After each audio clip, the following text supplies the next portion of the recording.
Hey Sainers, welcome back to the Saints TV YouTube channel. It's a big week. It's a big build up, and I thought I'd go big on a special video for you guys this week. It's the Pies and the Saints in the gather round on Sunday, and who would have thought it's probably match of the round? And I thought we're gonna get one of the biggest Magpies out there, and that's Swoop Luke, mate. Thanks for jumping on and having a chat today. No, thank you for inviting me on. Been a massive fan for a long time, and yeah, who would have thought that this would be probably game of the season so far as well? It's just so big. Unfortunately, in Adelaide, but Yeah, you yeah. can only play with the cards that are dealt with you. No one would have foreseen this, so yeah, it is what it is, but it is huge. Yeah, it's what is this the biggest Saints Pies game since the Yeah. grand finals, do you think? Yeah. I put a post up today about it. I said I don't think there's been a bigger Collingwood Saints game since that 2010 grand final. So in the last 13 years, this is the biggest game. You guys are what 4-0 for the first time since 2010, and we've started off really well. Got humbled by Brisbane, but yeah, this is just huge. Even if the Saints do go on and win 5-0 under Ross Lyon with the over a dozen injuries that you guys have got at the moment. No Jack Steele. It's just a testament. I think I said this on Twitter a couple of weeks ago that yeah, it's just a huge testament to what the Saints have been able to do. And what Ross Lyon, I don't think anyone saw this coming. Yeah, I mean, I was kind of thinking before, like go back, started last year, and you kind of had, McRae come in and just kind of reskin everything. Yep. Do you see similarities in kind of like how we're going about it? New coach, I guess, new enthusiasm, the way we play. It's kind of probably the closest to Collingwood. Do you reckon the Yeah, quick hands and running through the middle, play yeah, on at all definitely. costs? No, definitely. It's very much Collingwood of last year. You get that reinvigoration, and every sort of team sort of has it where you get new coaches, a reinvigoration of the team, the culture, and Ross Lyon was very, he had his critics for being very defensive minded and stuff like that, but you can see the two-way running that the Saints are doing now, the quick hands, that elite defensive sort of pressure, and Collingwood. Yeah, I guess kind of taking a page out of Collingwood's book with, like you said, the quick handballs, the pressure around the ball carrier, the way that they can push up quickly and then push back quickly if they need to as well. I think you guys are first for like disposals, marks, and all these crazy Mm. stats, and first in defensive stuff as well. So yeah, it's going to be two similar game plans going up against each other, and it's whoever breaks first, really. Yeah, I watched the Brizzy Pies game last week, and I'm curious to get your thoughts on whether it was just a bad sort of day at the office. Because when I watched it, I thought the first quarter and a bit, you guys were actually pretty damn good. I was like, Yeah. at some point you're going to break through, and then the game just completely shifted.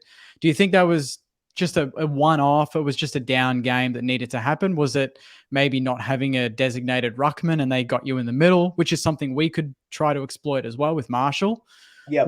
What's your feeling like? Did it rub off the wrong way, or you just kind of thought, well, we'll move on from this and come back Yeah. better? I guess at the time of watching it, when you when you let in 10 unanswered goals, it Mm. pretty much is a kick to the teeth. And I said that was probably the worst period of Collingwood football under Craig McRae. But like you said, the first quarter we did really well. It was Mm. just that, bad kicking is bad football. And when you're kicking, I think we finished 11-17 for the game, had more scoring shots than Brisbane. And the ruckman, yes, that they're really important, obviously, because they start you off in the center. We still won center clearances, stoppage clearances. They got on top of us from, Yeah. but we had more scoring shots than them. If we're converting 4 or 5 of those goals, we're in with a chance of winning that game. I think the crisp stuff really it kind of it dipped the morale. You can kind of I could kind of see it going into that game where the morale sort of looked a little bit dipped. But credit to Brisbane, they were able to just take their chances really well. And at one stage, they kicked 16-7 or something ridiculous Mm. like that. And that's not going to happen every week. But yeah, if you're not taking your chances, it's just bad football. So I guess that's what I'm kind of chalking it up to. Yep. Now, obviously, we talk about the ruck there, and Rowan Marshall's probably going to have a big say in the game. Yeah. Is there any changes do you think you expect this week? I mean, I saw your post about Ginnivan maybe Is there Yep. like a chance he'll come in, or is there someone else that could go in the ruck and try and mix things up? What's your take on ins and outs? Yeah, look, it's really hard. Like the only recognized ruckman we have now is Oscar Steen, who's only 19, Mm. really skinny dude. He got humbled a couple of weeks ago in the ruck, and he's got a long way to go. The only thing I kind of see happening is Reece McGuinness coming out, Jack Ginnivan coming back in, even though he hasn't had a really good stint in the VFL, but he's probably the only guy that you would bring in. He's got the skills to just turn it on, Yeah. much like Jack Higgins sort of does. He can have a couple of down games and all of a sudden pop up and kick five. I think he'd relish on the big sort of stage. But look, with the ruck situation, there's not much really we can do. It probably will be McStay and Ash Johnson. Maybe Mm. Ash Johnson staying mainly in the ruck. As long as we have some sort of tall, athletic guy that's going to contest the ball. What really happened last week was because we didn't have McStay in the forward line, we're bombing it in, and Brisbane's tall defenders were just taking Yeah. the ball out because we only had Brody Mychek, no Mason Cox as well. So it doesn't that doesn't help. Taking a full forward out to play ruck. Mm. And look, we're probably going to lose a lot of the ball to Marshall, and it's just going to be roving to pretty much his hits out of the ruck. Yeah, and you mentioned the intercept marks. Brisbane obviously got some of the best in the comp. Yep. We had, I think, Josh Battle, Dougal Howard, and Cal Wilkie. They had 30 marks between them against Yep. the Gold Coast Suns. They took care of Casbolt and Ben King, and I don't think you guys have anyone that's kind of matching in height on that, like based on what Yep. they did. Yep. Do you reckon the game's, it's going to be a 450 game. It's Adelaide Oval. It's supposed to be a bit rainy. Do you think that might actually help you guys if the game's a bit wet and kind of the ball's more on the deck than in the air because we're Yeah. a bit Well, taller? we work. I think we're rated top four in ground ball work. So which is pretty much where we base our sort of game. That's Yeah. why I think bringing someone like Jack Ginnivan is going to be sort of that player. Bobby Hill as well. When it hits the deck, raining does help us because we don't have enough tools at the moment. Mm. So that will kind of work to our advantage. But like you said, the Saints defensively are one of the best, or if not the best, this season. So our forward line can be potent when it wants to be. It's just, we've taken a couple of, petals out of the flower at the moment. So it's going to be a tough one, but that's where the game's going to be won and lost. Yeah, no, it's I do like going on Big Footy. I don't know if you're a big fan of Big Footy, but I like to go on the opposition boards and have a little snoop around and see what the vibe is. The Collingwood boards, it's interesting. It's not one of the worst boards that I've been on. I'll be honest. There's a few bad ones, like the Bulldogs and Geelong ones are pretty bad. But are you worried in any way about what we could bring to the table on Sunday? I know a lot of Collingwood fans think we haven't played anyone. Our form's been great, but who have St Kilda played? They're going to have a down game at some point. This is just a false dawn. Do you? You seem pretty honest. I don't feel like you think that's true. You think this could be a genuine contest and a tough one where you've got to play your best. Yeah, no, I don't buy into that at all. Yeah. Like, you can only play who's in front of you, and if you're absolutely, not that you are winning every game by 60 points or whatever, but if you're playing your sort of brand of football for a period of four games, you don't go 4-0 because you just happen to go 4-0. You know what I mean? Mm. Yeah. Yeah, I think it'll be a really tough game. It's going to be tough for St Kilda as well because we will Absolutely. we've had Virtue since round one last year when it was Craig McRae's first game. So we got a taste of it then. But yeah, it's going to be definitely a big test for the Saints, but it's going to be an even bigger test for us. We saw what Brisbane can do to us, and there's no doubt in my mind that Ross Lyon isn't going to play back that second quarter and most of that third quarter and just dissect it, to a trillionth of it. Yeah. Yeah, I don't buy into that at all. That whoever the Saints played, because 4-0 isn't something to sort of laugh at. Yeah, and it's going to be a bloody tough game for us. Like it's going to be our biggest test. It's a game that for us it's a big deal. It's almost like a mini grand final just Yep. because of Yep. all of what I just said. People think maybe are we that good or is this just a bit of a false dawn? A lot of people expect us to lose and lose badly and to come crashing back down to earth. But if we even if it's a good game and we don't win, that's still a really big learning curve for a lot of our new boys. Because we are like, if you look at the lineups from round one last year to now, they Yep, would be so different, especially us. 100%. Like Mitch Owens is a name that you probably thought at the start of the year wouldn't be a player that you would have to worry about, Worry about. Yeah. but he's going to be very competitive and a big worry. And Filippo and Caminiti, players that, they're not household names by any means, but they're getting Yeah. the job done every week. No, exactly right. Like when we were talking about Owens, what did he have? 19 contested possessions. Like at 27 possessions, 19 of those contested, kicked 2 goals. That's just crazy for a kid that played 7 games last season. So he's played 12 games or something all up or thereabouts. Yeah. That's sort of crazy. And then I just mentioned him before, but guys like Higgins who kicked 5 goals in the first 3 games, and now he's kicked 5 goals. That's the type of guy that can turn a game on its head. Clearly, what's he kicked 9 goals in 2 weeks or something like that? Yeah, 4 and Absolutely, 5. Yeah. Absolutely crazy. We saw Charlie Cameron kick 6 last week. What's his name? Cam Rayner kick 4. So that's 10 goals for 2 small forwards, or smallish sort of forwards, not big full forwards. And those guys can flip it on its head. And if our back six who are really good, with the likes of Murphy, Isaac Kleiner had a bit of an off game last week, but he'll sort of bounce back. Darcy Moore, Frampton, if those guys can kind of step up, we can't allow Owens or Higgins, that time and space. And there's talks of even Membry coming back on Actually, Sunday. that's something that I wanted to bring up was the key matchups. Like in terms of Membry, if Membry was included, who would be your first pick to play on someone like him? It's really hard because you think like I would think Frampton sort of just goes to him because you would want Darcy Moore to be more of that intercept and go 2-on-1 against Membry when the ball's coming down there, or intercepting against sort of Owens. And you would think Quaynor goes onto Higgins probably. But I could even see Nathan Murphy lining up against Membry to give Frampton a bit more of that sort of ruck role if he goes on to that. Matching up at the moment is hard, mainly because that ruck role really does mess up with our lineup, because you saw Frampton taking some of it when it was in defensive 50, but then that leaves one of your big guys free down the back. Darcy Moore can't do his intercepting, so it really does mess us up. Yeah.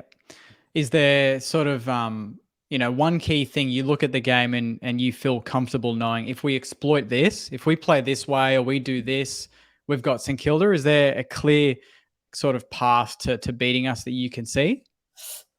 Or just play your best. Or just play your best. Look, our game plans are so similar that I can't even say that if we outnumber on the ball and get that sort of breakaway, we'll sort of expose you guys, because you guys are thinking the exact same thing. We play our best footy when we run through the corridor, and we saw that against Brisbane, where it's just look. And I'm not saying it because I'm a Collingwood supporter, and I'm biased, but it's just scintillating football. Like it's so beautiful. Just it is. No, yes, you know what I mean? Like seeing them run from half back all the way down. Look, I honestly think that, and this is going to sound so cliche and it's going to sound so stupid, but we just need to convert. Like we saw it against Richmond. That could have been a 6-goal win, and we just couldn't convert in front of goals. I saw it against Brisbane. 17 points is just ridiculous. We honestly, and this is going to sound so stupid, need to take our chances. We just have to kick more goals. That's all it is. It's going to be I feel like it's going to be such an even contest around the ground. Like I said, Saints are number one defensively. You guys are really good at the two-way running. You're really quick with your handballs and running into the forward line, getting yourself free. As long as the Saints, they're going to try and exploit us for that sort of hard running. If we can't sort of run back because all our halfbacks push up, if we can sort of stop that Russian roulette style of football that they say that we play. If we can kind of tune that back a little bit, it's going to be just who can kick the most goals or who can take their chances the most in front of goal. Yeah, because that was you mentioned the Russian roulette. Brisbane getting out the back a bit too often with a bit of pace. So they had McCarthy, but also Cameron had a ripper game. Yep. I'm curious. Yeah, I'll be very curious to see, because Dan Butler, that's kind of the role that he plays, That's very his similar game.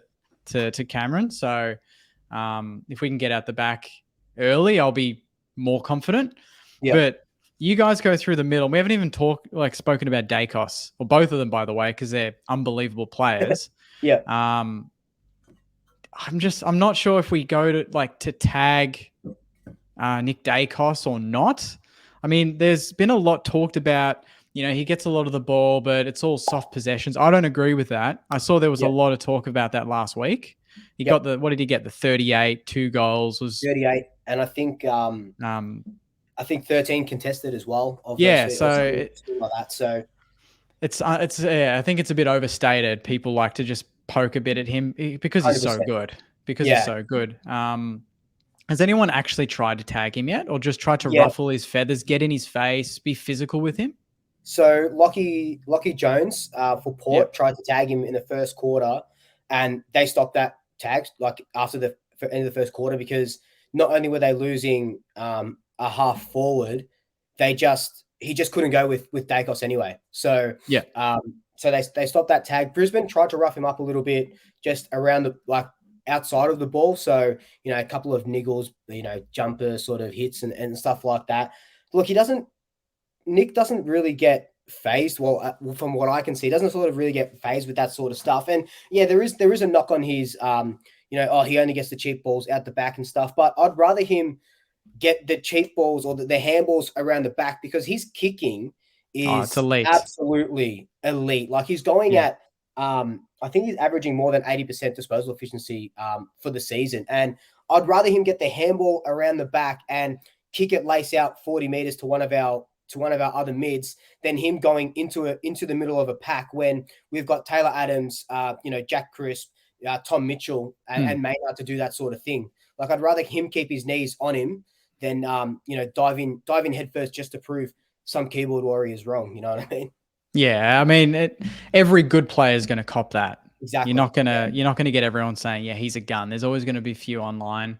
Yeah. But I think for me, we've got to stop him, because when I watch Collingwood, I always think, bloody hell, they generate so much score off the turnover.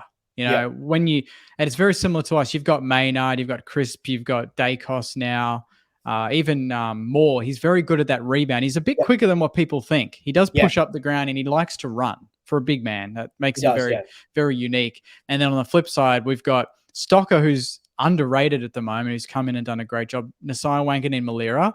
And then Brad Hill's back to his best, and Sinclair kind of running the half back and then the wing position. So it's going to be, like you said, it's going to be very similar styles, but you guys go through the middle more than anyone, and we go around the boundary more than anyone. Yeah. We clog the middle. We deliberately flood the middle of the ground, force teams wide, and invite that kick into the middle. So if you watch a lot of the games that we've played, teams that like to go through the middle will chip it around wide and then get frustrated and want to go for that kick in the middle of the ground.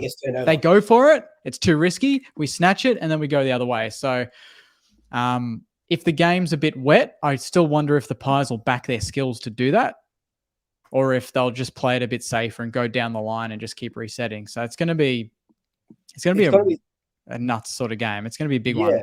No, definitely. Like, I was reading that talking about turnover and how good Collingwood are. Teams average close to 50 points a game from turnovers, and the Saints against Gold Coast scored 76 points from Gold Coast turnovers. So that's ridiculous, right? And it's a testament to sort of what you were just saying then. And look, the Pies, even against Richmond, when it was just pouring down, we very much still back that sort of run down, and it was working. Like that run, we can't do it like we could, when we versed Port Adelaide on a beautiful sunny day at the MCG.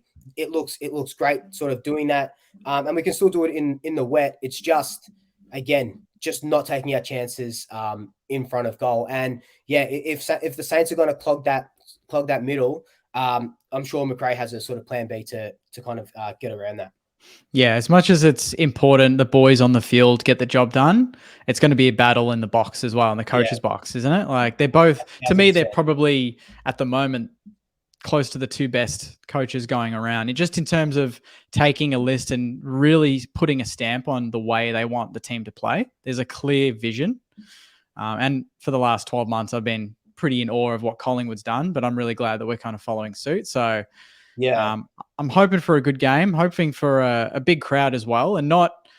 It's good that it's kind of the last game of the round, but it's not because there's a game before it. So I'm kind of worried about the condition that the ground's going to be in.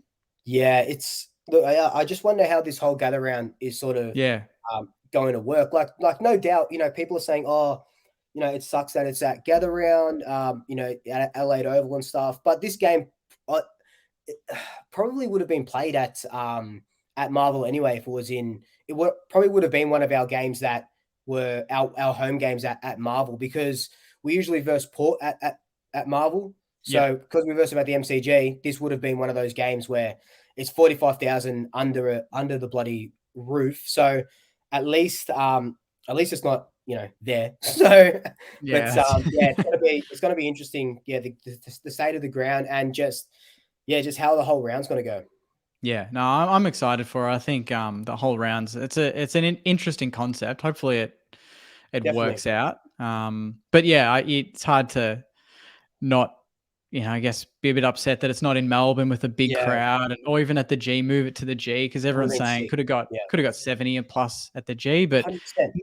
no one could have predicted both clubs being, or obviously the Pies, but not the Saints. Definitely not the Saints. Yeah. No, exactly right. It's like I said earlier, it's like no one could have predicted this to be the game of the round or game of game of the season. Like who would have thought that the Saints have a chance to go 5-0, or the Pies 4-1, but the biggest game between these two clubs since 2010 is and it's only round 5. Like it's not even round 20. It's not even like Collingwood Carlton last season to get into the 8 or the top 4. This is only round 5. We still got 18 or something more rounds to play, and it's the biggest game of the season. Not even, and that's not even me being biased. It literally is the biggest game of the season. Yeah, so far. especially because the Pies, you're looking to rebound as well. You're not coming up. I mean, I really was hoping you'd beat Lions, so both teams were 4-0, because that would have been awesome. That would have been insane to see how you guys rebound, because you have had a bit of a wave of, I guess, good fortune. You had a lot of good wins last year, a lot of close wins, and then obviously the prelim was heartbreaking, but again, it was a close game you probably should have won. This is probably, the Brisbane game's probably the first game in a while where you were outplayed for 3 out of 4 quarters. Do you reckon? Yeah, definitely. This was sort of the first game, I think, since the Sydney game, not the prelim, the one earlier in the season, last season, where we were just absolutely outplayed. And like I said, credit to Brisbane. They're a good team.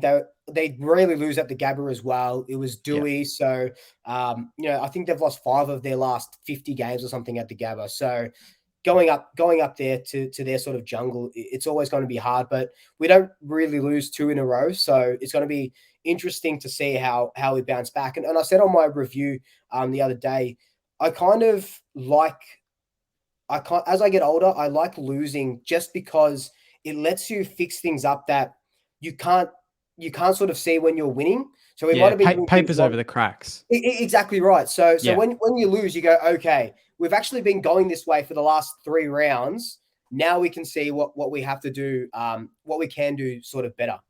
Yeah, and that's the same with us playing a quality team like the Pies this week. Yes, 4 weeks, it's all great, looking good, but there's obviously going to be things that you guys test on our side that other teams haven't tested yet. And that'll hopefully just improve us, whether we win or not. So I see good coming from this regardless, really, for both teams. So yeah, I'll wrap it up there, mate. I'll let you go. I know you're a busy man, but give me a final feeling on the game. Just obviously I know your tip, but just give me a margin and maybe, I don't know, player of the game or something. All right.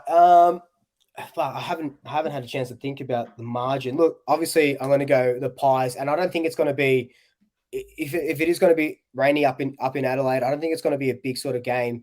I'm thinking Pies by at least 2.5 goals. And it's hard to go past Nick Dacos as player of the game, but I think Jordan De Goey is going to have a huge game. He's had a couple of last week he didn't have a big game. The week before against Richmond, he had a better game, but I think he's going to come out of his shell and absolutely dominate. Make a show what we're missing. Is that? yeah. Here's what you could have had pretty much. Yeah. Oh, that would have been nice. Yeah. My tip. I mean, got to go for the Saints. Got to back the boys. I got to back the top team at the moment. Exactly Feels good right. saying that. I'll go Saints by 6. I reckon it's going to be a ripper. Interesting. Yep. And I think the smalls are going to be the key. I think if Higgins can kick more than 3, we win. And I think if your smalls, like Bobby Hill in particular, worries me a little bit with his pace. I think it comes down to which team's smalls are going to get off the chain a little bit more. We've got Higgins, Butler, and we haven't mentioned, but Gresham's getting into form as well. Can go in the midfield, kick goals. And then you've got Owens, who can play like a small, but he's a 6'3" small. It's unreal. His versatility. Crazy, And then you got Bobby Hill. Ginnivan will come back in. Jamie Elliott's a massive danger. And then is it McCleary? Is that another one I've missed, or is there the small? Yeah. No, so Bobby Hill. Oh, McCreary. Yeah, McCreary. Yeah, McCreary. He can play as a small. He's playing more of a half forward, offensive sort of role. Really good at sort of that pressuring. He's good for a goal a game maybe, but his game is like 6 tackles a game. Puts the pressure on. Can just run. But yeah, he I guess he is one of our sort of smalls. And like you said, it is going to be a won and lost with the small forwards. We talked about Higgins. You just talked about Owens. Jamie Elliott hasn't had a good season, so he's due for a good game as well. And fingers crossed that Ginnivan can come back. I'd love to see him kick 4 against the Saints. Mate, if to go in Ginnivan get off the chain, it's going to be a bad night for me, I'll tell you. Anyway, mate, I'll let you go. Thanks a lot for jumping on, having a chat. First time we've done this, but definitely not the last. No, definitely. Good luck on Sunday. And thanks, we don't play you again, do we? No, I think we'll probably see each other in September. So maybe, fingers crossed. All right, mate. No, thank you so much for having me. I appreciate it. Like I said, big fan of what you've been doing, and all the work that you sort of put into everything. And yeah, just keep it up, dude. Love it, and go Pies. Yeah, go Saints. All right, take care, mate. Have a good one, man. See ya. Bye. See ya.